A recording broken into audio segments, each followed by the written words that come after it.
E eu queria passar a palavra a Junha Santo Rosa, que está representando Inês Magalhães, da Secretaria Nacional de Habitação do Ministério das Cidades. Ok, bom, boa tarde a todos. Saudar aqui a realização aqui do mais um Constru Business, um espaço para nós do Ministério das Cidades, especialmente da Secretaria Nacional de Habitação, em nome de quem eu represento, a secretária Inês Magalhães, que esteve aqui conosco na parte da manhã, mas teve que voltar ao Ministério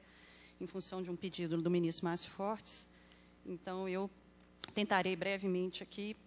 fazer algumas considerações sobre o tema principal que para nós hoje ocupa, desde o final do ano passado, ao longo desse ano,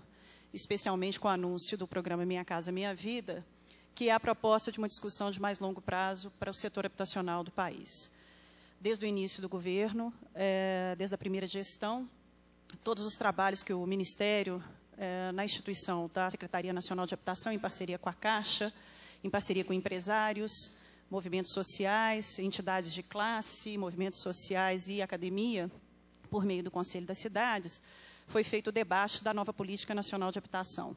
onde um dos temas pilares é exatamente esse que o Constru Business aponta aqui, que é o tema de ter um funding, um financiamento definitivo e sustentável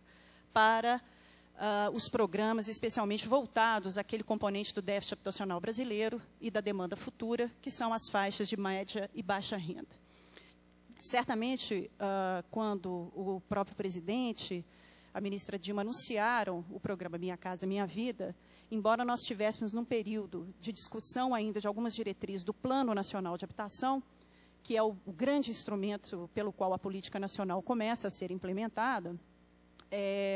parte substantiva das discussões que o Minha Casa Minha Vida trouxe diz respeito a um momento de crise econômica, onde o setor habitacional foi colocado como grande carro-chefe de enfrentamento dessa crise, que naquele momento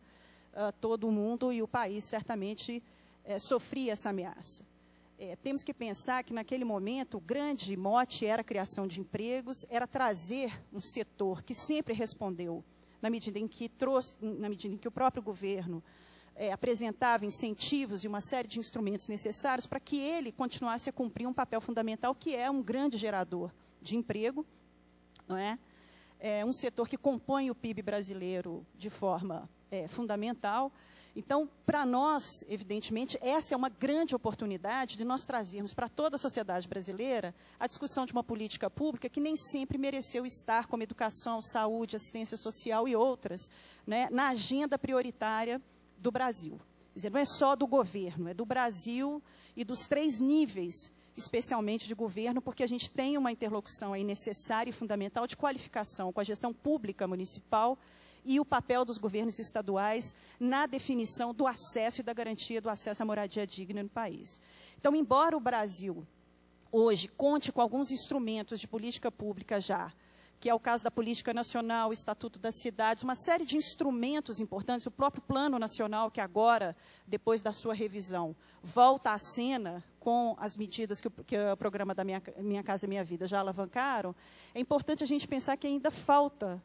grande parte dessa discussão tem a ver com uma qualificação, que eu acho que é um tema que se traz aqui com a questão da sustentabilidade. Quais são os meios que hoje, de fato, a política e os agentes que operam essa política têm de tornar sustentável aquilo que o programa coloca de uma maneira bastante ousada, que é o conjunto de recursos públicos, de subsídios que hoje esse programa ele alavanca. Não é? Então, se nós tínhamos com o FGTS, né, o grande funding de sustentação da política e dos programas habitacionais era e é ainda o FGTS, havia toda uma cobrança com relação ao governo, especialmente ao governo federal, de se trazer volumes de recursos também destinados ao subsídio habitacional. Porque se, ao mesmo tempo, o país foi capaz de colocar no mercado um conjunto de trabalhadores brasileiros que hoje gira em torno de cerca de 19 milhões de famílias, né, que é uma meta, tem gente que fala em 12, tem gente que fala em 15, tem gente que fala em 19, e quando eu digo isso, eu digo das instituições de pesquisa, o próprio IPEA, a Fundação Getúlio Vargas e outras, que colocam que o grande avanço que nós tivemos foi tirar da zona de vulnerabilidade, trazer para o mercado um conjunto da população brasileira que até então dependia totalmente de transferência pública para que pudesse sobreviver. Hoje a gente tem esse grupo, é o grupo que hoje consome carro, que consome geladeira, toda a linha branca, móveis, e por que não imóveis? Por que não ter produtos que caibam no bolso, que caibam na capacidade de pagamento dessas famílias? Então, este é um dos principais desafios que o programa Minha Casa Minha Vida coloca, e o próprio Plano Nacional de Habitação, na medida em que ele aponta a segmentação aí desses agentes, que a gente chama de grupo 1 e grupo 2, que são famílias que compõem, no caso do grupo 1 ainda, um grande quantitativo de população que não pode pegar um financiamento, nem 80% de um financiamento, quer dizer, ela depende ainda de subsídios, de transferências pesadas públicas para que elas possam ter acesso à moradia digna, mas você tem um contingente grande do que a gente chama do grupo 2, que é aquele que pode tomar um financiamento, mas ainda assim precisa de um subsídio para alavancar essa sua capacidade. Então, quando a gente começa a fazer um plano, muito menos do que simplesmente definir diretrizes, ou grandes objetivos, etc., nossa intenção era mostrar simulações capazes de efetivamente mostrar ao conjunto dos atores que operam a política habitacional, especialmente ao próprio governo, às secretarias, ao Ministério da Fazenda, ao Ministério de Planejamento, que essa equação era uma equação possível de ser feita, que ela é sustentável e que as cidades brasileiras merecem esse tipo de investimento. Quer dizer, nós precisamos efetivamente atuar não só naquilo que o PAC, o Programa de Aceleração do Crescimento, já vem fazendo, que é investir na urbanização de favelas, quer dizer, na medida em que esses assentamentos informais já se conformaram, mas ter uma medida preventiva, que era da produção habitacional, da provisão habitacional, hoje colocada com ênfase no imóvel novo, mas a gente tem ainda todo o tema da reabilitação de imóveis antigos, de lotes urbanizados, mas para a gente ficar no tema aí mais da hora, que é o programa Minha Casa Minha Vida, quer dizer, ele hoje é a grande oportunidade do setor público,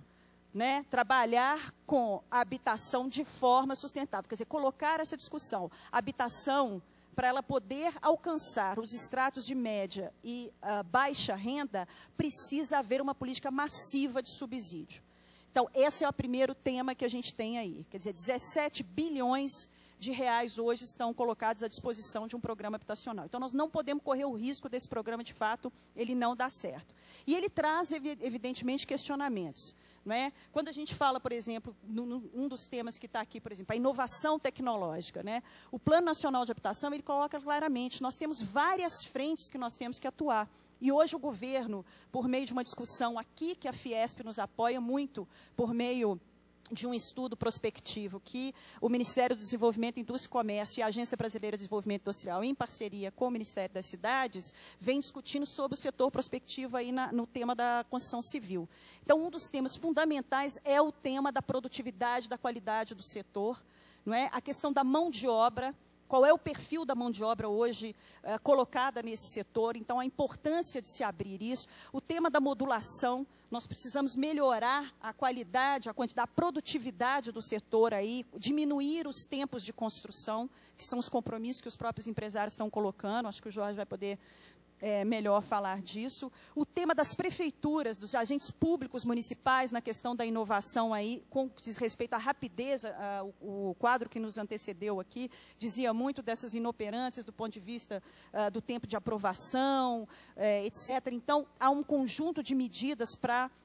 acelerar e apoiar esses municípios na sua qualificação. Eu queria abrir aqui esse debate, quer dizer, nós não podemos pensar em habitação nesse país se nós não considerarmos o desenvolvimento institucional das prefeituras, que estão hoje completamente descapacitadas e limitadas para atuar à altura da rapidez e da necessidade de qualidade que nós precisamos imprimir às nossas cidades, ao tema urbano, da inserção urbana desses empreendimentos,